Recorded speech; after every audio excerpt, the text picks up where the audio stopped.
Okay जी, बिस्मिल्लाहिर्रहमानिर्रहीम। आज का लेक्चर जो है वो शुरू करते हैं।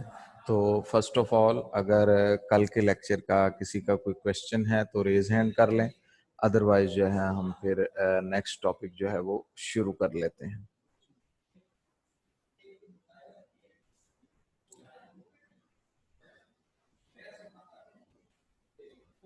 जी हुनैन, आपका क्या क्वेश्चन है? सर प्रोडक्शन वाली स्लाइड शो कर दें। Production, okay.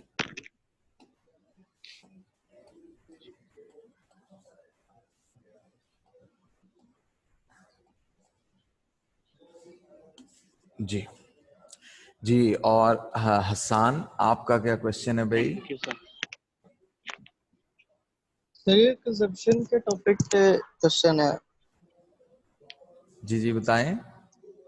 सर ये कंजप्शन में जीडीपी जो होता है सर, वो थोड़ा सा ज़हन से निकल गया, समझ में नहीं आया, याद नहीं आ रहा। और दूसरा ये कंजप्शन में consumption does not include business spending investment, जी जी, ये कैसे सर होता है? ये और ये असल पब्लिक में, स्पेंडिंग एक्सप्लेन करते हैं। हाँ, असल में हम कहते ये हैं कि जो पैसा पब्लिक या कंज्यूमर हम आप लोग खर्च करेंगे और अपनी जरूरियात पूरी करने पे खर्च करेंगे, उस अमाउंट को या उस स्पेंडिंग को कंजम्पशन कहा जाएगा। देखिए, किसी भी कंट्री के अंदर जो स्पेंडिंग है वो कई किस्म की होती हैं। कंज्यूमर्स पैसा खर्च कर रहे हैं, प्रोड्यूसर्स या बिजनेसमैन पैसा खर्च कर रहे हैं, गवर्नमेंट पैसा खर्च कर रही है, उसके अलावा फॉरेनर हैं जो हमारे मुल्क में पैसा खर्च कर रहे हैं। तो हम इनको डिफरेंट कैटेगरीज में एक्सप्लेन करते हैं। फिलहाल तो हम सिर्फ कंजम्पशन को एक्सप्लेन कर रहे हैं। एक्चुअली ये पूरा टॉपिक है चैप्टर नंबर 7 का, उसमें कंजम्पशन, सेविंग और इन्वेस्टमेंट तीनों टॉपिक आएंगे, तो वहां पे हम पूरी डिटेल करेंगे। वहां पे जीडीपी का भी कॉम्बिनेशन बनाएंगे। मैं यहाँ पे आपको सिर्फ एक हिंट दे देता हूँ, उससे आपको जो है वो आइडिया हो जाएगा। जीडीपी एब्रीविएशन है ग्रॉस डोमेस्टिक प्रोडक्ट की। सादे लफ्जों में आप कह सकते हैं GDP stands for national income of the country, कि हमारे पूरे मुल्क की एक साल की टोटल नेशनल इनकम कितनी है। या इसको अगर आप डिटेल में जब हम इसको डिस्कस करेंगे 7th चैप्टर में, तो एक्चुअली जो जीडीपी है इसके बेसिकली 4 हिस्से होते हैं। कंजम्पशन है, जो पैसा पब्लिक ने खर्च किया है। इन्वेस्टमेंट है, जो पैसा कारोबारी तबके ने खर्च किया है। गवर्नमेंट एक्सपेंडिचर है जी, जो पैसा गवर्नमेंट ने खर्च किया है। और एक्सपोर्ट्स हैं, वो पैसा जो फॉरेनर्स ने यानी हमने एक्सपोर्ट किया प्रोडक्ट और फॉरेनर ने खर्च किया है। तो उनमें यस से सर। यहाँ पे कंजम्पशन को डिफाइन किया जा रहा है कि वो पैसा मुल्क के अंदर जो आम कॉमन मैन अपनी day to day goods and services को परचेज करने पे खर्च करेगा, उसको हम कंजम्पशन। सर जो बिजनेस में रॉ मटेरियल खरीदते हैं वो वो इसमें सब नहीं का सब आएगा इन्वेस्टमेंट इन्वेस्टमेंट? में नहीं, वो सब का सब इन्वेस्टमेंट में आएगा। कारोबारी मकसद के लिए जो भी पैसा खर्च होगा, वो बिल्डिंग बनाने के लिए खर्च हो, वो मशीन खरीदने के लिए खर्च हो, वो लेबर को पैसा दिया जाए, वो रॉ मटेरियल पे खर्च हो, वो इलेक्ट्रिसिटी का बिल, कारोबारी मकसद में किसी भी किस्म का जो पैसा खर्च होगा वो इन्वेस्टमेंट एक्सपेंडिचर कहलाएगा। Okay sir, thank you. Okay जी, देन नेक्स्ट जो है हम टॉपिक शुरू करते हैं। कल हमने 2-3 जो है वो अगेन, क्योंकि हमारा पोर्शन ही वो चल रहा है चैप्टर नंबर 1 का, जो very smaller definitional type portion है, तो आज भी तकरीबन उसी तरह की चीजें हैं ज्यादातर। ये इंशाल्लाह होपफुली आज ये हमारा हिस्सा कंप्लीट हो जाएगा, शायद कोई एक आध छोटा सा टॉपिक रह जाए। उसके बाद फिर हम कल से इंशाल्लाह जो चैप्टर नंबर 1 का हिस्सा शुरू करेंगे उस पोर्शन में फिर जो है वो कंप्लीट क्वेश्चंस हैं, यानी उस हिस्से में से 10 नंबर का क्वेश्चन भी आ जाता है, 8 का भी आ जाता है, 7 का भी आ जाता है, 2-4 का तो आ ही सकता है, वो तो ऑब्वियस है।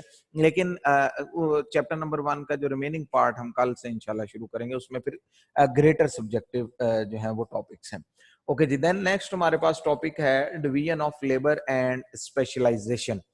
अगेन ये बेसिकली तो दो वर्ड्स हैं, डिवीजन ऑफ लेबर या स्पेशलाइजेशन, लेकिन इकोनॉमिक्स में इन दोनों को एक ही सेंस में लिया जाता है। यानी डिवीजन ऑफ लेबर का अल्टीमेटली मतलब ही स्पेशलाइजेशन है, या आप कह लें स्पेशलाइजेशन अचीव ही डिवीजन ऑफ लेबर के जरिए होती है। तो ये इंटर रिलेटेड वर्ड्स हैं, किसी हद तक इन दोनों को सेपरेटली भी एक्सप्लेन किया जा सकता है, लेकिन मेनली आपसे कहा जाए स्पेशलाइजेशन डिफाइन कर दें तो भी तकरीबन वही सेंस है, डिवीजन ऑफ लेबर एक्सप्लेन कर दें तो भी वही सेंस है। Okay, then the division of labor is the separation of tasks in any economic activity so that participants may specialize. जब हम किसी इकोनॉमिक एक्टिविटी को छोटे छोटे हिस्सों में तकसीम कर देते हैं, यानी उसकी पार्ट वाइज प्रोडक्शन कर देते हैं, मसलन फॉर एग्जांपल एक फैक्ट्री है, वहां पे धागे से कपड़ा बनाया जाता है और दूसरी फैक्ट्रियों को बेचा जाता है। तो अगर हम उसके प्रोडक्शन प्रोसेस को छोटे छोटे हिस्सों में डिवाइड कर दें कि जो रॉ मटेरियल आएगा उसको ये 10 लोग जो है वो हैंडल करेंगे, उस रॉ मटेरियल को प्रोडक्शन यूनिट तक पहुंचाना इन 10 लोगों की जिम्मेदारी है, प्रोडक्शन प्रोसेस में मशीन्स को कंट्रोल करना इन 10 लोगों की जिम्मेदारी है, फिर उसकी प्रोडक्शन के बाद कपड़े को जो है वो टेक ओवर करना वो इन 10 लोगों की जिम्मेदारी है, फिर उस कपड़े को पैकिंग बॉक्सेस में या जिस तरह भी वो पैक होता है, रोल्स पे है या व्हाटएवर, तो पैक करना इन 10 लोगों की जिम्मेदारी है, फिर डिलीवर करना इन 10 की। यानी जब हम किसी भी फैक्ट्री, किसी भी प्रोडक्शन, कोई फैक्ट्री नहीं है लाजमी, इवन फार्मर लेवल पे, एग्रीकल्चर सेक्टर में भी, जब हम किसी इकोनॉमिक एक्टिविटी को छोटे छोटे स्टेप्स में डिवाइड कर दें और अपनी जो टोटल लेबर है, जितनी भी अवेलेबल लेबर है वहां पे, उसको डिवाइड करके काम असाइन कर दिया जाए कि आपने सिर्फ यही एक स्पेसिफिक काम करना है, उसके अलावा और कोई नहीं करना, तो इसको हम कॉमन जुबान में डिवीजन ऑफ लेबर कहते हैं जी, कि लेबर हमने डिवाइड कर दिया कि टोटल फॉर एग्जांपल फैक्ट्री में 500 लेबर के यूनिट हैं, 5 इस काम पे लग गए, 10 इस पे, 15 उस पे, 50 उस पे, 100 उस पे, हमने काम को डिवाइड कर दिया है। लेबर का जो फिक्स यूनिट है वो एक ही फिक्स काम करता रहेगा। अब इसका नतीजा क्या निकलता है? इसका नतीजा स्पेशलाइजेशन में निकलता है। यानी जब लेबर का कोई यूनिट पर्टिकुलरली एक ही काम मुसलसल करता रहता है, तो वो उस काम में स्पेशलाइज कर जाता है, वो दूसरे के मुकाबले में वो काम बेहतर करना शुरू कर देता है। Division of labor refers to the allocation of tasks to the individual or organizations according to the skills. ये अगर एक इंस्टीट्यूट, एक फैक्ट्री, एक इंडस्ट्री है तो उसके अंदर आप डिवीजन ऑफ लेबर भी कर सकते हैं, या इवन ग्रेटर लेवल पे, अगर बड़े पैमाने पे आप देखें तो बिटवीन ऑर्गेनाइजेशन, बिटवीन फैक्ट्रीज भी डिवीजन हो सकती है। अब आपको पता है कि कॉटन, कपास से लेके फाइनल शर्ट बनने तक का जो प्रोसीजर है, इसमें 4-5 स्टेप्स आएंगे। जिनिंग होगी, स्पिनिंग होगी, थ्रेड बनेगा, थ्रेड से कपड़ा बनेगा, पावर लूम्स प्रोसेस आएगा कपड़े की, फिर प्रिंटिंग, कास्टिंग होगी, फिर उसकी कटिंग, स्टिचिंग होगी, फिर फाइनली वो मार्केट में पहुंचेगा। तो हो सकता है कि कोई एक ही फर्म हो जो कॉटन की प्रोडक्शन से लेकर टिल दी शर्ट मेकिंग सारे प्रोसेस कर रही है और उसको डिवाइड कर दे। और बड़े लेवल पे ये भी हो सकता है कि फैक्ट्रीज ही स्पेशलाइज कर दें कि फलां फैक्ट्री सिर्फ जिनिंग की स्पेशलाइजेशन है, फलां फैक्ट्री जो है वो सिर्फ स्पिनिंग की स्पेशलाइज्ड है, फलां स्टिचिंग करती है, फलां जो है वो प्रिंटिंग करती है, डाइंग करती है। तो इवन ग्रेटर लेवल पे भी स्पेशलाइजेशन हो सकती है। Okay, then division of labor can reduce cost of production by reducing the number of workers required for a production process. Basically जो division of labor है उसके कई purposes हैं, कई जो है वो आपके लिए मकासद हैं, लेकिन उनमें से एक वेरी इंपॉर्टेंट जो पॉइंट है वो ये है कि division of labour cost of production को कम कर देगी। उसकी वजह यह है कि जब लेबर स्पेशलाइज करती है तो उसकी एफिशिएंसी भी बेहतर हो जाती है, वो टाइम भी कम लेगी। पहले अगर 10 घंटे में 100 मीटर कपड़ा बनता था तो शायद अब 10 घंटे में 120 मीटर बनना शुरू हो जाए, क्योंकि लेबर स्पेशलाइज कर गई है, प्रोसेस ज्यादा बेहतर हो गया है, टाइम सेविंग है, और उसकी वजह से, टाइम बचने की वजह से फिर कॉस्ट ऑफ प्रोडक्शन कम होती है। Then individuals, organizations and nations are endowed with or acquire specialized capabilities. अब देखें, ये स्पेशलाइजेशन इंडिविजुअल लेवल पे भी हो सकती है, फर्म या ऑर्गेनाइजेशन लेवल पे भी हो सकती है, और इवन नेशन लेवल पे भी हो सकती है। हमें दुनिया में पता है कि बहुत से कंट्रीज स्पेसिफिक वर्क में स्पेशलाइज्ड हैं। पाकिस्तान कपड़ा बनाने में स्पेशलाइज्ड है, कपड़े से रिलेटेड प्रोडक्ट में। जर्मनी कार मेकिंग में स्पेशलाइज्ड है। जापान इलेक्ट्रॉनिक्स में स्पेशलाइज्ड है, कार मेकिंग में। तो दुनिया के बहुत से कंट्रीज की बहुत से डिफरेंट एंगल से स्पेशलाइजेशन हैं। यानी नेशन लेवल पे भी स्पेशलाइजेशन हो सकती है, ऑर्गेनाइजेशन लेवल पे भी, और इवन इंडिविजुअल लेवल पे भी। फिर इसके साथ दूसरी चीज कि ये स्पेशलाइजेशन दो में से एक वजह से होगी। या तो कोई कुदरती रिसोर्सेज ऐसे हैं उस कंट्री के जो उसको स्पेशलाइज करने में हेल्प कर रहे हैं। मतलब पाकिस्तान में कुदरती तौर पे जरखेज जमीन है, इजिप्ट में, बांग्लादेश में, इंडिया में कुदरती तौर पे जरखेज जमीन है जो कॉटन की प्रोडक्शन, गंदम की प्रोडक्शन, चावल की प्रोडक्शन में हमें स्पेशलाइजेशन में सपोर्ट करती है। बाज़ औक़ात जो है वो एक्वायर्ड स्किल भी हो सकती है कि जापान ने, जर्मनी ने या किसी और कंट्री ने वो स्किल, वो टेक्नोलॉजी एक्वायर कर ली है। With the passage of time, research, science and technology की वजह से उन्होंने एक खास स्किल हासिल कर ली है, जिसकी वजह से वो स्पेशलाइज्ड हो गए हैं। बाकी कंट्रीज उस चीज में स्पेशलाइज्ड, उस टेक्निक में स्पेशलाइज्ड नहीं है। तो दोनों तरह से पॉसिबिलिटी है। एंडोड भी हो सकती है, एंडोड भी नेचुरली अवेलेबल है, वो स्किल या वो स्पेशलाइजेशन नेचुरली सपोर्ट कर रही है उस कंट्री को। और एक्वायर्ड भी हो सकती है, यानी countries with the passage of time किसी स्किल को, किसी स्पेशलाइजेशन को एक्वायर, हासिल भी कर सकते हैं। स्पेशलाइज्ड कैपेबिलिटीज में इंक्लूड इक्विपमेंट और natural resources in addition to skills and training. Specialisation तीनों चारों तरह में से किसी की तरह भी हो सकती है। मसलन किसी कंट्री की लेबर बहुत अच्छी है, किसी खास तरीके से स्पेशलाइज्ड है, तो हम कहते हैं जी लेबर की स्किल या ट्रेनिंग ज्यादा अच्छी है इस इलाके में, इस वजह से वो बेहतर है। नेचुरल रिसोर्सेज भी हो सकती हैं, जैसे अरब कंट्रीज में आपको पता है कि नेचुरली ऑयल के रिजर्व्स मौजूद हैं, तो वो नेचुरली जो है वो स्किल्ड हैं। स्किल्ड इस वजह से है कि वो अपनी लेबर रिफाइनरीज में पैसा इन्वेस्ट करते रहेंगे, नेचुरल रिसोर्स फ्रीली अवेलेबल है। तो ऑयल, आप कह लें इन्वेस्टमेंट, ऑयल सेक्टर में इन्वेस्टमेंट की वजह से वो आहिस्ता आहिस्ता स्किलफुल होते जाएंगे कि शायद जिस लेवल की रिफाइनरीज अरब कंट्रीज में अवेलेबल है शायद दुनिया के बाकी मुल्कों में वो अवेलेबल ना हो। जिस लेवल की स्किल या लेबर वहां पे अवेलेबल है, वहां पे बाकी कंट्रीज में शायद अवेलेबल ना हो। इसी तरह से इक्विपमेंट यानी कैपिटल भी हो सकता है कि एक कंट्री दुनिया की बेहतरीन पावर लूम बनाता है, एक कंट्री दुनिया के बेस्ट ट्रैक्टर्स बनाता है, एक कंट्री दुनिया की बेस्ट मशीनरी बनाता है, किसी भी सेक्टर की, कार मैन्युफैक्चरिंग के प्लांट्स बेहतरीन बनाता है। तो आप कह सकते हैं कि नेचुरल रिसोर्सेज में भी हो सकती है, लेबर के हिसाब से भी हो सकती है, और कैपिटल मशीन्स के हिसाब से भी हो सकती है जो स्पेशलाइजेशन है और स्किल एक्वायरिंग है। तो again this was the just definition. Maximum 2, maximum 3 number का ये क्वेश्चन आ सकता है, अदरवाइज जस्ट 2 मार्क्स का है कि what is division of labour, उसको ब्रीफली आप एक्सप्लेन कर दें 4-5 लाइनों में। ओके जी, देन नेक्स्ट हमारे पास टॉपिक है टेक्नोलॉजी। अगेन जस्ट 2 मार्क्स का टॉपिक है, टेक्नोलॉजी क्या होती है, ज्यादातर हम डिस्कशन कर चुके हैं, कॉमन सी बात है। तो technology is collection of techniques, skills and methods used in the production of goods or services or in the accomplishment of objectives। Technology हम बेसिकली जो है वो उस टेक्निक को, उस मेथड को कहते हैं जिसके जरिए हम किसी चीज को प्रोड्यूस कर रहे हैं। इसमें हमने 2-3 वर्ड्स यूज किए थे। लेबर इंटेंसिव टेक्निक है जी, ऐसा प्रोडक्शन प्रोसेस जिसमें लेबर ज्यादा यूज होगी। कैपिटल इंटेंसिव टेक्निक है जिसमें कैपिटल ज्यादा यूज होगा, या एनी अदर टाइप हो सकती है। तो दिस इज द सिनेरियो कि हम टेक्नोलॉजी असल में टेक्निक को कह रहे हैं। टेक्नोलॉजी एक्चुअली कॉम्बिनेशन है, सिर्फ मशीन को टेक्नोलॉजी नहीं कहा जाता। मशीन, लेबर और उसके कॉम्बिनेशन, जो मेथड ऑफ प्रोडक्शन यूज हो रहा है, उसको टेक्नोलॉजी कहा जाता है। Technology can be embedded in machines, computers, devices and factories which can be operated by individuals without detailed knowledge of the working of such thing। अब technology में एक ऐसी खूबी है, या आप कह लें उसमें एक प्लस पॉइंट है कि टेक्नोलॉजी को हम मशीन्स में फिट कर सकते हैं, कंप्यूटर्स में इंस्टॉल कर सकते हैं। ये softwares, latest machine, computerised control machine, ये सब के सब टेक्नोलॉजी हैं। अब इसमें एक प्लस पॉइंट ये है कि जो ऑपरेटर है, उस मशीन को चलाने वाला है, उसको उस टेक्नोलॉजी का 100% नॉलेज होना जरूरी नहीं है। मसला मैं एक सिंपल एग्जांपल देता हूं। आप लोग कंप्यूटर्स यूज करते हैं, आपने कोई असाइनमेंट बनानी है, आपने वर्ड पे, पावर पॉइंट में, एक्सेल में कुछ लिखना है, कोई इक्वेशन सॉल्व करनी है, कोई टेबल बनाना है, सॉल्व करना है, तो आप क्या करते हैं, आप डाटा पुट करते हैं, कैलकुलेशंस करते हैं, उसमें फार्मूलाज हैं, समेशन के, सब्ट्रैक्शन के, कैलकुलेशन के, ऑटो कोरिलेशन के और डिफरेंट कैलकुलेशंस हैं, आप वो फार्मूलाज पुट करते हैं, आपको जवाब मिल जाता है, टेबल कैलकुलेट हो जाता है।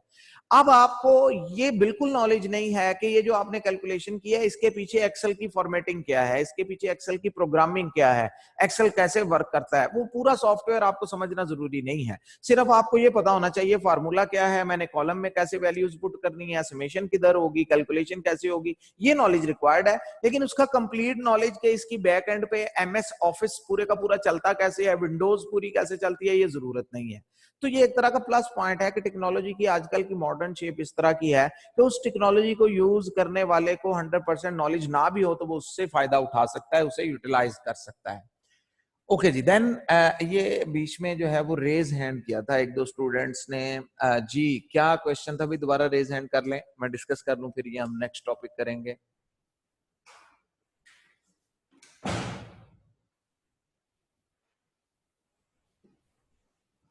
जी मोहम्मद अकबर, आपका क्या क्वेश्चन है भाई? अस्सलाम वालेकुम सर। सर वालेकुम। ये पूछना था, डिवीजन ऑफ लेबर जो आपने पढ़ाया है, इसके अगर डिसएडवांटेज हमसे पूछे जाएं तो क्या लिखेंगे? आप देखें बेसिकली डिसएडवांटेजेस में 3-4 चीजें आती हैं। ये सिर्फ इस टॉपिक के लिए नहीं, जनरली आप जो है वो किसी भी टॉपिक के लिए नोट कर लें। वैसे आमतौर पे ऐसा होता तो नहीं है कि आउट ऑफ द कोर्स आपसे कोई चीज पूछ ली जाए, लेकिन रेयरली कभी कभार हो जाता है कि वो जस्ट 2-3 नंबर का क्वेश्चन इस तरह का दे जाता सर है हो कि गया था इस दफा। जो डायरेक्टली कितने मार्क्स का हुआ था?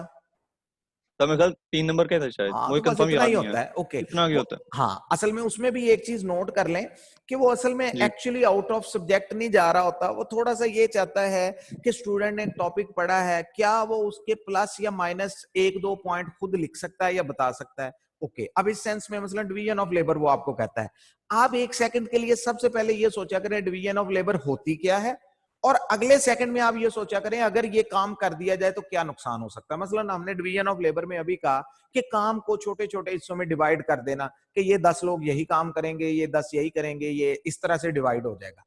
अब मिसाल के तौर पे एक सेकंड के लिए आप समझ लें आपकी फैक्ट्री है, 100 लोग हैं, आपने 10-10, 15-15 लोगों को डिवाइड करके काम तकसीम कर दिए।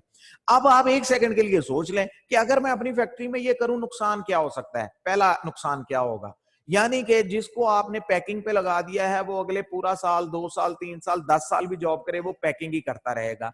इसको हम कहते हैं मोनोटोनी ऑफ वर्क, यानी वो एक ही काम पे लगा रहेगा बेचारा, उसकी स्किल्स डेवलप नहीं हो सकेगी, वो फर्दर किसी और साइड पे नहीं जा सकेगा। मोनोटोनी यानी वो एक ही काम में लगा रहेगा, उसका माइंडसेट, उसकी कैपेसिटी बिल्डिंग नहीं हो सकेगी। दूसरा प्रॉब्लम, जब आप काम डिवाइड करते हैं तो एक तरह से आप कह लें कोऑर्डिनेशन बिटवीन लेबर रेड्यूस हो जाती है। 10 लोग हैं वो एक काम पे लगे हुए हैं, दूसरे मसलन एक पहला है जिसने रॉ मटेरियल रिसीव करना है, दूसरे ने प्रोडक्शन करनी है, तीसरे ने जो आउटपुट है उसे पैक करना है, चौथे ने डिलीवर करना है। अब अगर दरमियान में से कहीं से चेन ब्रेक हो जाए, आज जी पैकिंग वाला पर्सन नहीं आया या पैकिंग वाली टीम नहीं आई, सारा प्रोसेस डिस्टर्ब हो जाएगा। जो प्रोडक्शन वाले हैं वो प्रोडक्शन करते रहेंगे, पैकिंग जो है वो इन्वेंट्री बिल्ड होना शुरू हो जाएगी, प्रॉब्लम। तो इसको हम कह सकते हैं कि एक तरह से जो ग्रुप्स बनते हैं या डिवीजन ऑफ लेबर होती है उसमें कोऑर्डिनेशन की कमी आ सकती है। फिर तीसरा इंपॉर्टेंट प्रॉब्लम ये आता है इंटरडिपेंडेंस बहुत बढ़ जाती है। जैसे अभी हमने कहा पैकिंग वाले नहीं आए जी, बाकी काम नहीं हो सकता, डिलीवरी वाला फारिग बैठा हुआ है, पैक होगा तो डिलीवर होगा। या for example raw material acquire करने वाला नहीं आया तो बाकी सारा प्रोसेस रुक गया है। बिल्कुल इसी तरह से इंटरडिपेंडेंस बढ़ जाती है कंट्रीज के दरमियान और फर्म्स के दरमियान। मसलन प्रिंटिंग करने वाली फर्म है, अगर फॉर एग्जांपल जिनिंग वालों ने हड़ताल कर दिया या पावर लूम्स वालों ने हड़ताल कर दिया, प्रिंटिंग वालों का काम कपड़ा ही बन के नहीं आएगा तो वो प्रिंट कहां से करेंगे।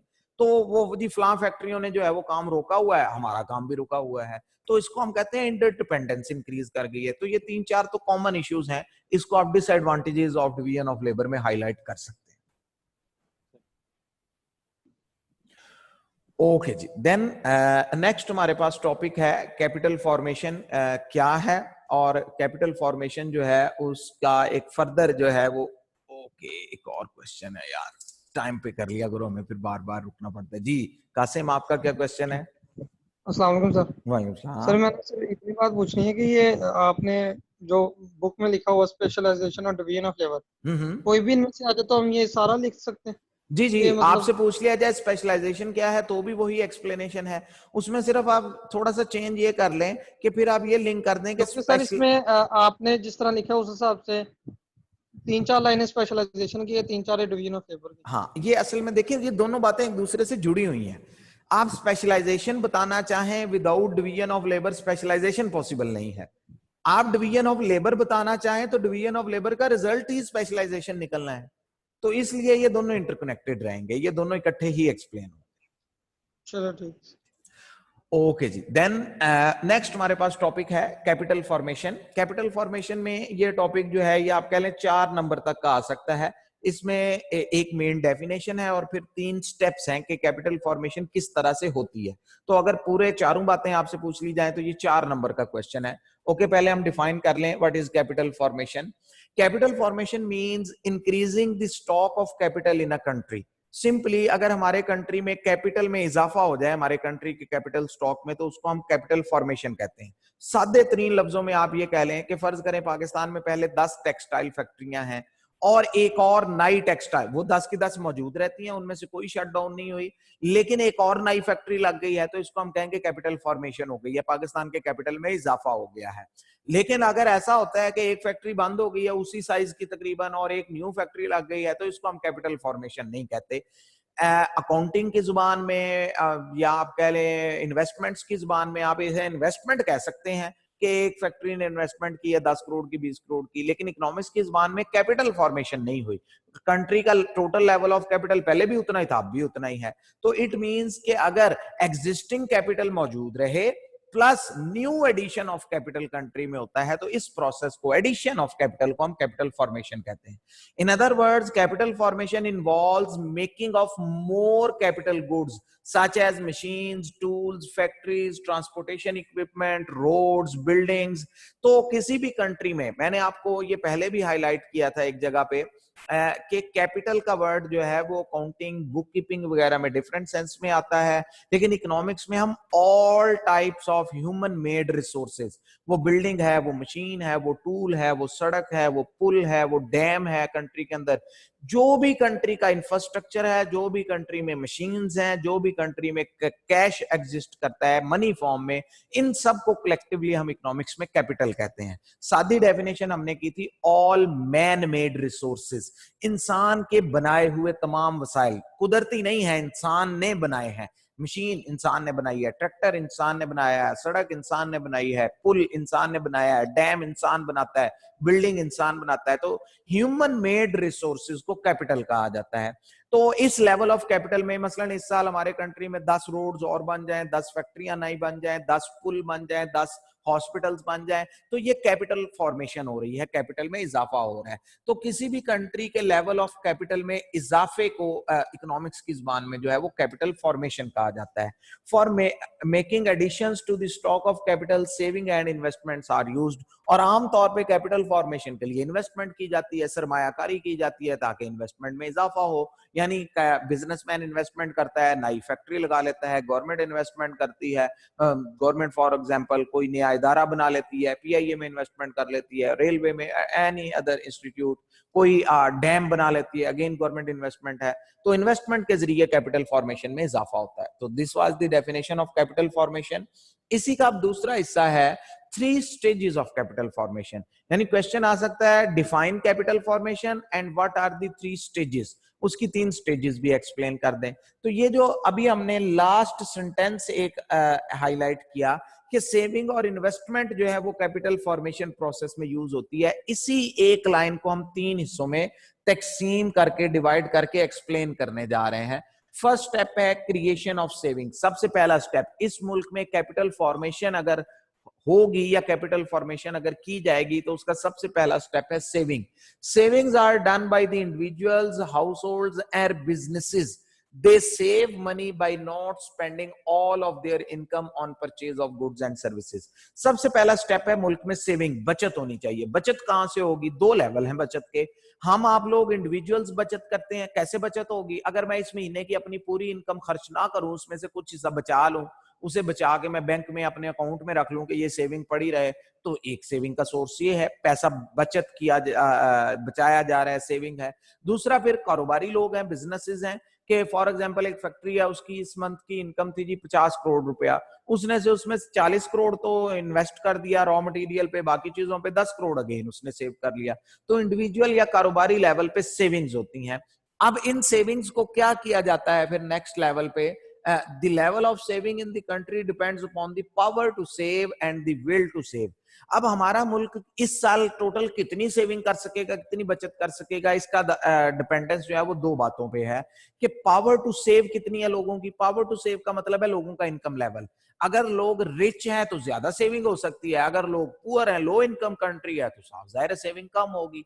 दूसरा फिर है विल टू सेव, लोग सेव करना चाहते हैं या नहीं। ये will to save nation to nation different होती है। दुनिया में बहुत सी कौमें मशहूर हैं कि वो बचत करती हैं। आप या आप कह लें, बाज़ औक़ात आपने अक्सर सुना होगा जी, ज्यूज हैं, यहूदी हैं, या इंडियंस हैं, हिंदूज हैं, ये कारोबारी माइंडसेट रखने वाले लोग हैं। बचत करने को ये बहुत ज्यादा प्रेफर करते हैं, अपने पैसे को सेव करते हैं, उसको फर्दर इन्वेस्ट करते हैं।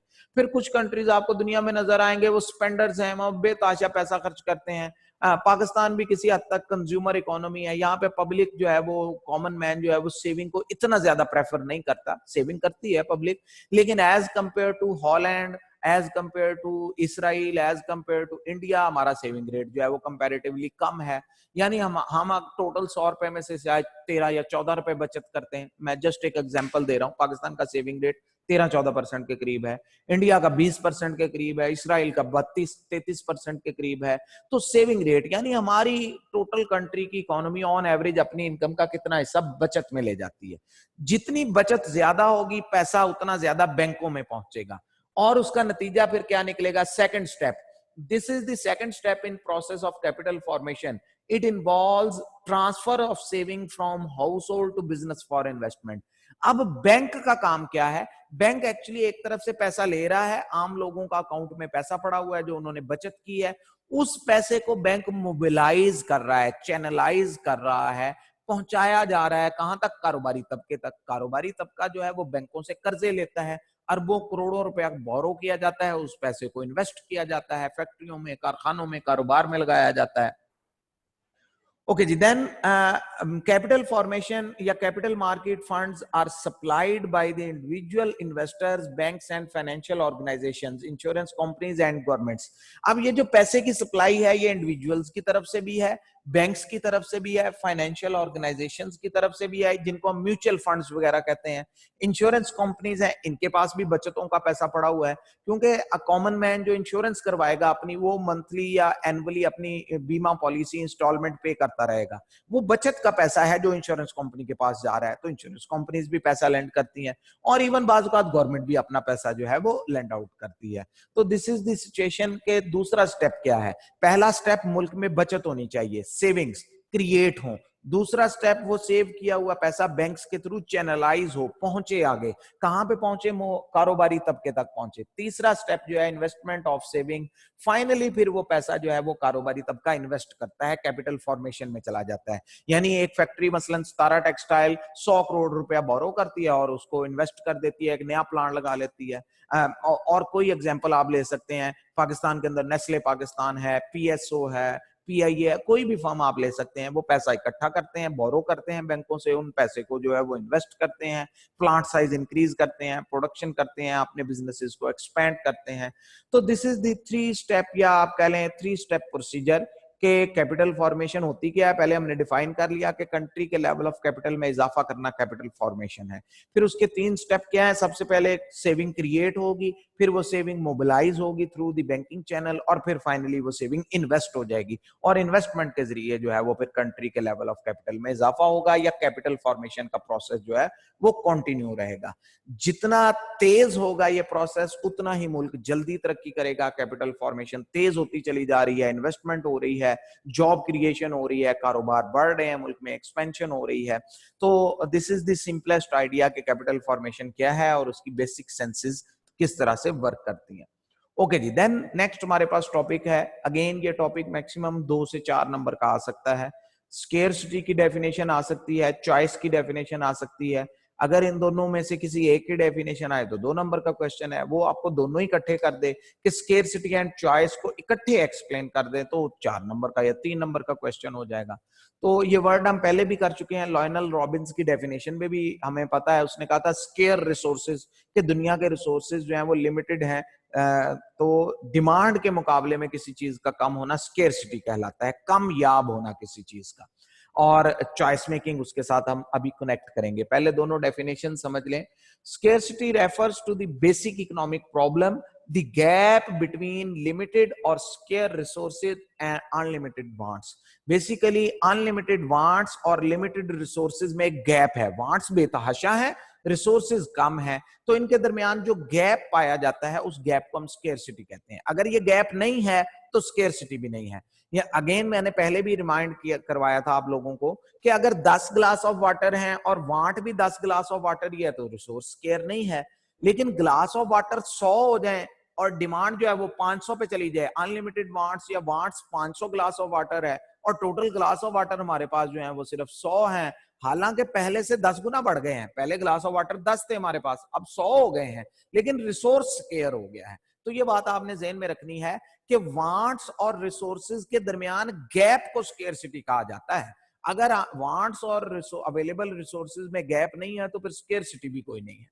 Okay ji, then resource scarcity is subjective matter because it depends upon the demand and supply of the resources। यानी ये कोई फिक्स नंबर नहीं है कि आप बता दें जी कि दुनिया में अगर 5 लाख लीटर पानी होगा तो ये स्केयर रिसोर्स होगा, नहीं, ये ऐसे नहीं है। हो सकता है 2 लाख लीटर भी स्केयर ना हो और हो सकता है 50 लाख लीटर भी स्केयर हो जाए क्योंकि डिमांड उसकी ज्यादा है। तो ऐसी चीज जो सिचुएशन टू सिचुएशन वेरी करती है, हालात के मुताबिक जिसको डिफाइन किया जाए, उसके लिए फिर हम लफ्ज इस्तेमाल करते हैं सब्जेक्टिव। अगेन नोट आउट कर लें। देखिए आपने क्वेश्चंस भी किए होंगे आज तक, आपको पता है इंटर लेवल पे सब्जेक्टिव क्वेश्चन भी होता है, ऑब्जेक्टिव भी होता है। ऑब्जेक्टिव का मतलब होता है पिन पॉइंटेड, एग्जैक्ट। 4 ऑप्शन है आपके सामने, इन चारों में से जो ठीक है वो निकाल के लिख दें। पॉसिबिलिटी नहीं है कि आप उस पर एक लफ्ज भी अपने पास से लिख सकें। अवेलेबल 4 ऑप्शन गिवन, उन 4 में से एक उठाएं और लिख दें, बस, इसके अलावा और कुछ नहीं है। ये ऑब्जेक्टिव अप्रोच है, fix, exact, to the point, कोई एक लफ्ज फालतू नहीं, एक हरफ भी फालतू नहीं लिखना। सब्जेक्टिव अप्रोच, आपको 10 नंबर का सब्जेक्टिव क्वेश्चन दे दिया जाता है, 100 स्टूडेंट बैठे हैं एग्जाम हॉल में, 100 के 100 का आंसर डिफरेंट होगा। कोई किसी तरह से एक्सप्लेन करेगा, कोई हेडिंग्स डालेगा, कोई ज्यादा लिखेगा, कोई कम लिखेगा, कोई ज्यादा अच्छी वर्डिंग लिखेगा, कोई वीक लिखेगा। तो सब्जेक्टिव का मतलब होता है कि आप अपनी माइंडसेट, अपनी जजमेंट के मुताबिक एक्सप्लेन कर दें। तो यहां पर भी सब्जेक्टिव का लफ्ज इस्तेमाल करने का मतलब है कि scarcity on the spot decide होगा कि ये स्केयर है या नहीं। किस चीज को देख के फैसला करेंगे? वांट और अवेलेबिलिटी को, रिसोर्स कितना है और वांट्स कितनी है। तो अगर दोनों मैच कर जाएं, बराबर हो जाएं, नो स्केर्सिटी। वांट्स ज्यादा है, रिसोर्स कम है, स्केर्सिटी एग्जिस्ट करती है। तो it is a subjective concept. Almost all resources are limited, yet there are number of different ways in which they could be used। दुनिया के तकरीबन तमाम रिसोर्सेज सिवाय चंद एक के जो कुदरती तौर पे मौजूद हैं दुनिया में, मसलन हवा वगैरह, इस तरह का कॉन्सेप्ट आप ले सकते हैं, ये स्केयर नहीं है। नेचुरली एयर या ऑक्सीजन जो है वो सबको अवेलेबल है। इसके अलावा तकरीबन 99% रिसोर्सेज दुनिया के जो हैं वो स्केयर कंसीडर होते हैं। इवन आज से चंद साल या चंद 100 साल पहले जिन चीजों को स्केयर नहीं समझा जाता था कि जी लैंड स्केयर नहीं है, अनलिमिटेडली अवेलेबल है, वाटर स्केयर नहीं है, अब वो भी स्केयर हो गया है। सिटीज में आप देखें, शहरों में पानी की किल्लत होती जा रही है, पीने का पानी खरीदना पड़ता है आपको। आज से 100 साल पहले शायद खरीदने का कॉन्सेप्ट ही एग्जिस्ट ना करता हो। क्यों? उस वक्त वांट्स कंपैरेटिवली कम थी, स्केर्सिटी कंसेप्ट। जैसे ही स्केर्सिटी आएगी उस चीज की वैल्यू बन जाएगी। स्केर्सिटी ना हो तो एयर अनलिमिटेड अवेलेबल है, स्केर्सिटी नहीं है। जितनी हमारी वांट है, 7 बिलियन लोग जितनी ऑक्सीजन लेना चाहते हैं उससे ज्यादा अवेलेबल है, स्केर्सिटी नहीं है, इसलिए एयर बिकती भी नहीं है, उसकी वैल्यू भी नहीं है। स्केर्सिटी फॉरेन वैल्यू, मार्केट में बिकना शुरू हो जाएगी वो चीज। ओके जी, अब स्केर्सिटी तो है लेकिन अल्टरनेटिव यूजेस हैं उसके, उसको कई तरीके से इस्तेमाल किया जा सकता है। अब ये जो इस्तेमाल के कई तरीके हैं, इसकी वजह से नेक्स्ट सिचुएशन क्रिएट होती है। This situation require people to make decision about how to allocate resources. अब क्योंकि वांट्स अनलिमिटेड है, रिसोर्सेज कम है, तो इंसानों को चॉइस मेकिंग करनी पड़ती है, फैसला करना पड़ता है। मसलन मेरे पास फॉर एग्जांपल 5 मरले जमीन है, अब मैं इसका क्या करूं? मैं यहाँ पे दुकानें बना दूं, मैं यहाँ पे घर बना के रहना शुरू कर दूं, मैं क्या करूं? अगेन ये डिपेंड करता है चॉइस मेकिंग पे। मैं अगर घर बना लूंगा, दुकानें नहीं बनेंगी, दुकान कमर्शियल एक्टिविटी में ले आऊंगा, रेजिडेंस नहीं बनेगी, मैं क्या कर सकता हूं इस अवेलेबल रिसोर्स का? कोई और, मेरे पास 10 लाख रुपया है, मैं इसको गाड़ी खरीदने पे खर्च कर दूं, मैं इसको इन्वेस्ट कर दूं, मैं इसको लैंड आउट कर दूं, मैं इसको बैंक में रखवा दूं। अगर मैं गाड़ी खरीद लूंगा तो इन्वेस्टमेंट नहीं होगी, बैंक में रखवा दूंगा इन्वेस्टमेंट नहीं होगी, इन्वेस्ट करूंगा बैंक में नहीं रखवाया जा सकेगा। तो यानी कि लिमिटेड रिसोर्स है, मैंने एक बेहतरीन फैसला करना है, तो मैं फिर चॉइस मेकिंग करता हूं। तो स्केर्सिटी की वजह से या रिसोर्सेज के लिमिटेड होने की वजह से इंसानों को चॉइस मेकिंग करनी पड़ती है। तो चॉइस की डेफिनेशन क्या बनेगी? The process of allocating resources between competing alternative uses. देखें, अल्टरनेटिव यूजेस कंपीटिंग है, आपस में कंपटीशन है उनका। मेरे पास 10 लाख है, एक ऑप्शन, एक अल्टरनेटिव यूज मैं इन्वेस्ट कर दूं, दूसरा मैं बैंक में रखवा दूं, मुझे प्रॉफिट मिलना शुरू हो जाएगा, इंटरेस्ट मिलना शुरू हो जाएगा, तीसरा मैं गाड़ी खरीदने पे खर्च कर दूं, कुछ भी ना करूं, चौथा मैं इसे घर पे ही पड़ा रहने दूं। ये अल्टरनेटिव कंपेटिटिव अप्रोच है। अब इसमें से मैं किसी एक काम में ये पैसा इस्तेमाल करूंगा, मैं कहता हूं जी मैं बैंक में रखवाना चाहता हूं, ये एलोकेशन ऑफ रिसोर्स है कि मैंने बैंक में रखवा दिया। मैं इन्वेस्ट कर देता तो भी एलोकेशन ऑफ रिसोर्सेज है। तो लिमिटेड रिसोर्सेज को किसी खास जगह पे इस्तेमाल करना, लगा देना, एलोकेशन है। और एलोकेशन जो है वो चॉइस मेकिंग के थ्रू होगी, और इस प्रोसेस को हम चॉइस मेकिंग कहते हैं। Then therefore all economic agents, अब तक हमने 3 इकोनॉमिक एजेंट्स पढ़े हैं, हाउस होल्ड या इंडिविजुअल्स हैं जिनको हम कंज्यूमर्स भी कहते हैं, फर्म्स या कारोबारी लोग हैं जिनको हम बिजनेसेस कहते हैं, और गवर्नमेंट हैं। तीनों लेवल पे रिसोर्सिटी का स्केर्सिटी का प्रॉब्लम एग्जिस्ट करता है, और तीनों लेवल पे चॉइस मेकिंग की जा रही है। कंज्यूमर्स अपनी इनकम में रहते हुए चॉइस मेकिंग करते हैं, प्रोड्यूसर्स अपने बजट, फाइनेंशियल बजट में रहते हुए चॉइस मेकिंग करते हैं, गवर्नमेंट्स अपने एनुअल बजट में रहते हुए चॉइस मेकिंग करती हैं कि हमने इस साल कहां पैसा खर्च करना है, कहां नहीं करना है, क्या ज्यादा इंपॉर्टेंट है, क्या कम इंपॉर्टेंट है। तो again this is the concept. ये अगर कंबाइन पूछा जाए तो 4 नंबर का क्वेश्चन आ सकता है कि what is scarcity, what is choice, इन दोनों को कंबाइनली एक्सप्लेन कर दें, इनका आपस में कनेक्शन क्या बनता है, इंटर रिलेशन क्या है आपस में। ओके जी, रैशनल बिहेवियर, ये वर्ड हम बेतहाशा दफा तकरीबन हर लॉ की अजम्पशन में रैशनैलिटी, रैशनल बिहेवियर एक्सप्लेन करते आए हैं, उसको जनरली यहां पे समझ लें। वहां तो लॉ ऑफ डिमांड की रैशनैलिटी डिफरेंट थी, लॉ ऑफ सप्लाई की प्रोड्यूसर के हिसाब से रैशनैलिटी है, कंज्यूमर बिहेवियर में यूटिलिटी अप्रोच में रैशनैलिटी यूटिलिटी के अकॉर्डिंगली है, इंडिफरेंस अप्रोच में रैशनैलिटी और है। तो rationality topic to topic vary करती है, लेकिन जनरली रैशनल बिहेवियर का मतलब क्या है? Decision that result in the optimal level of benefit for the decision maker. कोई भी ऐसा फैसला जो फैसला करने वाले के लिए बेहतरीन साबित हो, उसको हम रैशनल डिसीजन कहते हैं या रैशनल बिहेवियर कहते हैं।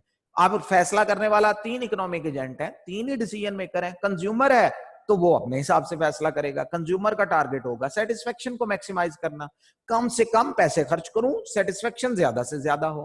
प्रोड्यूसर की रैशनैलिटी 5वें चैप्टर में हम पढ़ेंगे, वो कोशिश करेगा कम से कम पैसे खर्च हो, ज्यादा से ज्यादा प्रोडक्शन हो जाए। एक चेयर्स बनाने वाली फैक्ट्री है, वो कोशिश करेगी जी हम 10 लाख में 5000 चेयर्स बनाते हैं, तो ये 10 लाख में 6000 बन जाए, 7000 बन जाए, कम से कम कॉस्ट में ज्यादा से ज्यादा प्रोडक्शन हो जाए। ये रैशनैलिटी प्रोड्यूसर पे जाके हम अप्लाई करेंगे। गवर्नमेंट की कोशिश है कम से कम बजट में हम ज्यादा से ज्यादा पब्लिक वेलफेयर का काम कर लें, यानी हम उन प्रोजेक्ट्स पे पैसा लगाएं जिनका पब्लिक को फायदा ज्यादा है और हमारी कॉस्ट कम से कम होगी। तो रैशनैलिटी का सादे लफ्जों में मतलब कि फैसला करने वाले के लिए जो फैसला सबसे बेहतरीन होगा वो फैसला करना रैशनल बिहेवियर। अगर उसके आप उलट जाएंगे कि ए सबसे बेहतर है लेकिन मैं फिर भी बी काम ही करूंगा, तो ये इररेशनल बिहेवियर कहलाता है इकोनॉमिक्स में। ओके जी, then choice making process must result in best outcome so that every choice made by economic agent can be considered as best possible, या इकोनॉमिक्स में इसके लिए ज्यादातर लफ्ज इस्तेमाल होता है ऑप्टिमल।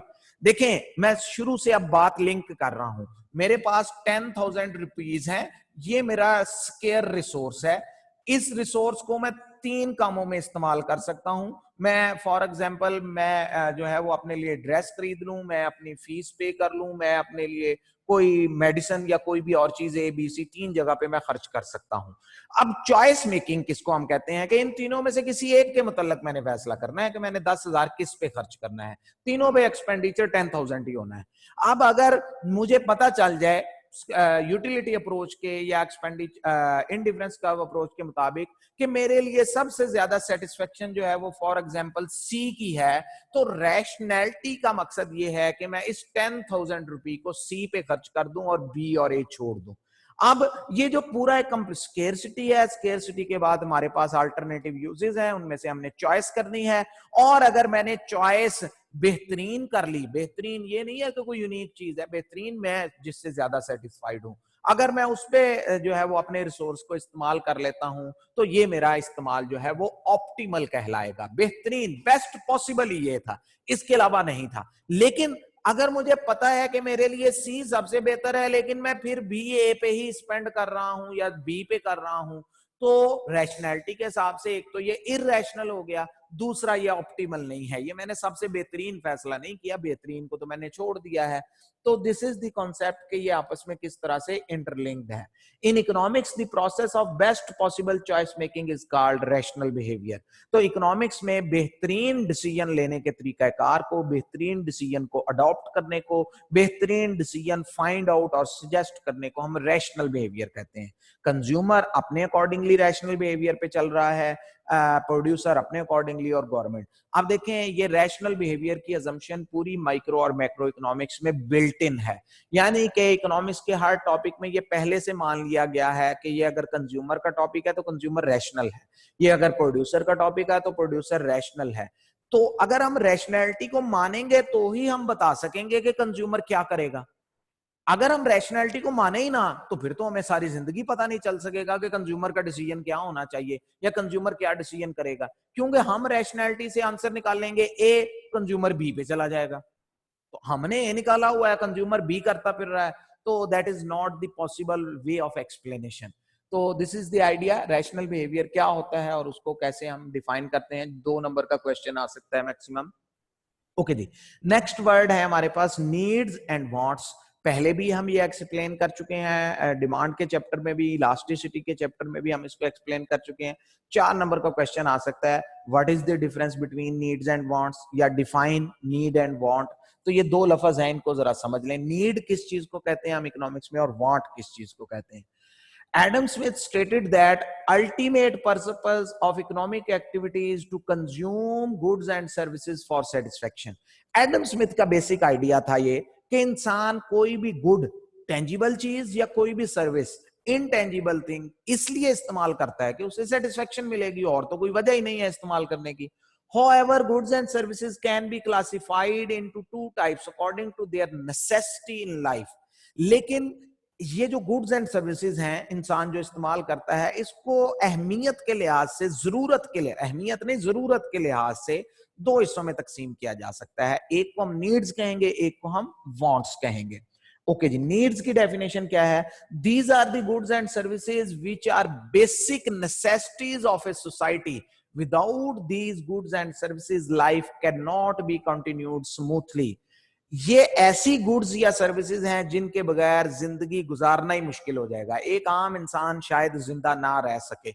मसलन मिसाल के तौर पे फूड है, बेसिक फूड आइटम्स हैं इसमें, शेल्टर है, बेसिक रहने की जगह है, वाटर है, पीने का साफ पानी, बुनियादी जरूरियात हैं, बेसिक हेल्थ केयर है, बिल्कुल बुनियादी तरह की हेल्थ केयर आम कॉमनली जो अवेलेबल होनी चाहिए। तो ये बुनियादी तरीन जरूरियात हैं। इनमें से अगर शेल्टर, लोगों को रहने के लिए जगह अवेलेबल नहीं है, जिंदा रहना मुश्किल हो जाएगा, लाइफ बहुत ज्यादा डिस्टर्बेंस में आ जाएगी। लोगों को खाने के लिए अवेलेबल नहीं है, फूड ही अवेलेबल नहीं है, अगेन प्रॉब्लमेटिक सिचुएशन आ जाएगी। तो किसी भी इंसान को जिंदा रहने के लिए जो बुनियादी जरूरियात की चीजें चाहिए होती हैं, उनको हम इकोनॉमिक्स में नीड्स कहते हैं। उसमें गुड्स भी हो सकती हैं, सर्विसेज भी। मसलन फूड गुड है, शेल्टर गुड है, वाटर गुड है, लेकिन बेसिक हेल्थ केयर फैसिलिटी जो है ये सर्विसेज है। तो कुछ गुड्स भी बेसिक नेसेसिटीज हो सकते हैं और कुछ जो है वो सर्विसेज भी बेसिक नेसेसिटीज हो सकती हैं। देन दूसरा हमारे पास वर्ड है wants. These are the goods and services which are desired by the society for consumption. ये वो goods and services हैं जो लोग इस्तेमाल करना चाहते हैं, ये भी इस्तेमाल करना चाहते हैं। These are not necessities of life, but people wish to have this. ये जिंदगी की बुनियादी जरूरियात नहीं है कि अगर इंसान को ये इनमें से कोई गुड या सर्विस ना मिली तो इंसान का जिंदा रहना मुश्किल हो जाएगा, लेकिन स्टिल लोग इनको इस्तेमाल करते हैं, लोग इन पे पैसा खर्च करते हैं, सेटिस्फेक्शन हासिल करते हैं। और इसकी एग्जाम्पल आप कार्स ले सकते हैं, एयर कंडीशनर्स ले सकते हैं, एक्सपेंसिव क्या आप कह लें 10, 15, 20 हजार का सेल फोन भी इसी कैटेगरी में आ जाएगा। तो इसको आप कंफर्ट्स भी कह सकते हैं, आसाइशात, जिंदगी को आसान बनाने वाली चीजें, या इकोनॉमिक्स की जुबान में ज्यादातर इसको वांट्स कहा जाता है। तो हमारे मुल्क में या दुनिया के किसी कंट्री में बाजार में जितनी भी गुड्स और सर्विसेज बेची जा रही हैं, उनमें से कुछ गुड्स एंड सर्विसेज ऐसी हैं जिनको हम इकोनॉमिक्स में नीड्स कहते हैं, कि इसके बगैर तो जी इंसान का जिंदा रहना ही मुश्किल है, ये अवेलेबल होना लाजमी है, अवेलेबल नहीं होंगी तो लाइफ मुश्किल हो जाएगी। फिर उसके बाद वांट्स आ जाएंगी, ऐसी तमाम चीजें कि जो कंफर्ट के लिए इस्तेमाल होती हैं, लोग जो अफोर्ड कर सकते हैं वो इस पे पैसा खर्च करते हैं। नीड्स का तो प्रॉब्लम यह है कि अगर कोई अफोर्ड नहीं भी कर सकता तो मजबूरन वो पैसा बोरो करता है। मसलन किसी के पास खाने के लिए भी पैसा अवेलेबल नहीं है, इतनी इनकम नहीं है कि वो अपना मंथली फूड का खर्चा पूरा कर सके, तो वो मजबूरन बोरो करने पे मजबूर हो जाएगा, शायद आप कह लें मांगने पे मजबूर होगा कि वो अपनी नीड पूरी कर सके। लेकिन वांट्स के लिए जो है वो जरूरी नहीं है, लोग स्पेंड करना चाहें तो लोग इस पे पैसा खर्च करते हैं, नहीं है तो लोग उसको छोड़ भी देते हैं, इग्नोर भी कर देते हैं कि इसके बगैर भी जिंदगी गुजर सकती है। तो this is the basic idea कि नीड्स और वांट्स का इकोनॉमिक्स में जो है वो कॉन्सेप्ट क्या है। ओके जी, यहां तक हमारे जो है वो जो छोटे छोटे टॉपिक्स हम कर रहे थे वो कंप्लीट हो चुके हैं चैप्टर नंबर 1 के। कल हम टॉपिक शुरू करेंगे गुड्स एंड सर्विसेज का। पहले तो डेफिनेशन ही आएगी 2 नंबर की गुड्स और सर्विसेज की, पहले भी हम कर चुके हैं। टेंजिबल थिंग को हम गुड्स कहते हैं, इनटेंजिबल को सर्विसेज कहते हैं। तो पहले तो हम 2 नंबर की डेफिनेशन ही करेंगे, लेकिन उसके फौरन बाद ये क्वेश्चन जो है वो फिर डिवाइड हो जाएगा 6 टाइप्स में। ये कंप्लीट क्वेश्चन बन जाता है। इनमें से कोई भी 2 टाइप्स आपसे 6 नंबर की पूछी जा सकती हैं या 5 नंबर की, और अगर 4 टाइप पूछ ली जाए तो ये फिर 10 नंबर का भी क्वेश्चन बन सकता है। तो ये इंशाल्लाह हम कल टॉपिक शुरू करेंगे। एक तो पहले गुड्स एंड सर्विसेज को दोबारा डिफाइन रिवाइज कर लेंगे, फिर इन्हीं गुड्स एंड सर्विसेज की आगे इकोनॉमिक्स में डिफरेंट एंगल से टाइप्स बनाई गई हैं, उन टाइप्स को जो है हम फर्दर एक्सप्लेन कर लेंगे। अब यहां से ऑनवर्ड हमारे पास जो चैप्टर नंबर 1 है, इसमें ज्यादातर क्वेश्चन, तकरीबन सारे ही क्वेश्चन ऐसे हैं जो कम से कम आप कह लें 4-5 नंबर का, कम से कम 4-5 नंबर का क्वेश्चन आता है। बाज़ औक़ात 7 का, 8 का, 10 नंबर का क्वेश्चन जो है वो भी इसमें से आ सकता है। ओके जी, अगर कोई क्वेश्चन है 1 बाय 1 तो कर लें जी। मनाल, आपका क्या क्वेश्चन है भाई? अस्सलाम वालेकुम सर। वालेकुम सलाम। सर वो इन्वेस्टमेंट वाली स्लाइड एक दफा दिखा दें। इन्वेस्टमेंट वाली स्लाइड या कैपिटल फॉर्मेशन? यस सर, जिसमें इन्वेस्टमेंट और सेविंग्स का है। हाँ, ओके ओके ओके, अभी देख लेते हैं। Yes sir, 3 stages. Thank you sir.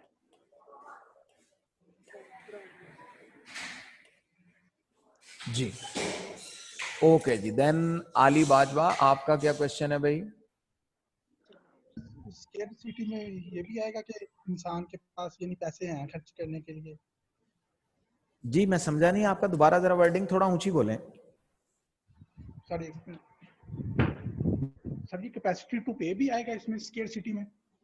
नहीं, स्केर्सिटी कैपेसिटी टू पे अगर आप इनकम को और नीड्स एंड वांट्स को कंपेयर कर रहे हैं तो फिर ठीक है, आप कह सकते हैं कि जी मेरी इनकम फॉर एग्जांपल 10,000 है, लेकिन मेरी वांट्स जो है वो मंथली या नीड्स जो है मेरी 25,000 है, तो ठीक है, स्केर्सिटी क्रिएट हो गई। यानी अगर आप इनकम और नीड्स को इस सेंस में लेना चाहते हैं कि इनकम मेरा रिसोर्स है और मैं अपनी नीड्स मंथली जो घर की गुड्स एंड सर्विसेज की नीड है उन पे स्पेंड करना चाहता हूं। अब मेरी नीड है 25,000 रुपया, लेकिन मेरे पास सिर्फ 10 अवेलेबल है, कैपेसिटी टू पे मेरी कम है, तो ठीक है, स्केर्सिटी क्रिएट हो गई है, बिल्कुल सही बात है जी। अली हरल, आपका क्या क्वेश्चन है भाई?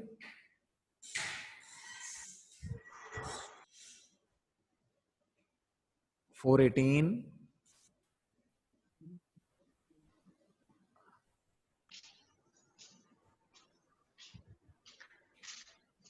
अली, आपका कोई क्वेश्चन नहीं है भाई? ओके, आपकी आवाज नहीं आ रही भाई। ओके, समीउल्ला, आपका क्या क्वेश्चन है? सर रैशनल बिहेवियर का दोबारा एक्सप्लेन कर देना सर। देखें बच्चे, रैशनल बिहेवियर को आप सादे तरीन लफ्जों में ये कह सकते हैं कि अगर आपको, मैं जस्ट एक एग्जांपल दे रहा हूं, जस्ट एग्जांपल, 2 से 3 आपकी इकोनॉमिक्स की क्लास है, आपके पास 3 ऑप्शन है कि आप 2 से 3 इकोनॉमिक्स की क्लास पढ़ लें। दूसरा ऑप्शन है आगे आप करें छोड़ो दफा करो क्लास क्या करनी है, आज सोते हैं, आप क्लास लॉग इन ही ना करें, सो जाएं। तीसरा ऑप्शन है कि आप उठें और बाहर क्रिकेट खेलने चले जाएं। ये 3 ऑप्शन है। 1 घंटा 1 आवर आपके पास रिसोर्स है। अब आपने ये 1 घंटा अल्टरनेटिवली तीनों कामों में आप यूज कर सकते हैं। लेकिन अगर आप क्लास पढ़ेंगे, क्रिकेट नहीं होगी, सो नहीं सकेंगे, अगर सो जाएंगे क्लास भी मिस हो जाएगी, यानी एक ही काम आप कर सकते हैं। ओके, अब इस सिचुएशन में अब पहले हम फैसला करेंगे कि रिसोर्स लिमिटेड है, अल्टरनेटिव अप्रोचेस वांट्स ज्यादा है, 3 काम है, करना तीनों में से एक है। अब आपको चॉइस मेकिंग करनी पड़ेगी। अब चॉइस मेकिंग में हम कहते हैं कि आपका सबसे बेहतरीन फैसला, रैशनल बिहेवियर ये कहता है, या आपका बेहतरीन फैसला किसे माना जाएगा कि आप तीनों में से उस काम के लिए ये टाइम स्पेंड कर दें जो आपको सबसे ज्यादा सेटिस्फेक्शन देता है। आपके माइंड में लेट अज्यूम कि आप फ्यूचर में जो है वो पाकिस्तान की इंटरनेशनल टीम में जाना चाहते हैं और आपके माइंड में क्रिकेट की सबसे ज्यादा सेटिस्फेक्शन है, तो फिर आपको क्रिकेट का मैच खेलना चाहिए, फिर आपको क्लास नहीं पढ़नी चाहिए। लेकिन अगर आप चार्टर्ड अकाउंटेंट बनना चाहते हैं, आपके लिए सेटिस्फेक्शन है जी मैं चार्टर्ड अकाउंटेंट बन जाऊं, तो फिर आपको क्लास पढ़नी चाहिए। फिर क्रिकेट खेलने से तो आपने इररेशनल डिसीजन किया है। तो अपने रिसोर्स को उस काम में लगा देना, इस्तेमाल कर लेना जो सबसे बेहतरीन पॉसिबल सेटिस्फेक्शन आपको दे सकता है, ये रैशनल डिसीजन है। अगर आपको पता हो कि मैंने बनना चार्टर्ड अकाउंटेंट है लेकिन आप जाके क्रिकेट खेलना शुरू कर दें, तो इकोनॉमिक्स की जुबान में आपने बेवकूफाना फैसला किया है, इररेशनल बिहेवियर है। ओके जी, आज के लिए सफिशिएंट है। बाकी इंशाल्लाह कल हम नेक्स्ट टॉपिक शुरू करेंगे। इन टॉपिक्स को स्टडी कर लें, इनमें किसी किस्म का अगर कोई क्वेश्चन है तो वो फिर हम कल जो है वो कर लेंगे, अदरवाइज जो है हम नेक्स्ट पे जो है वो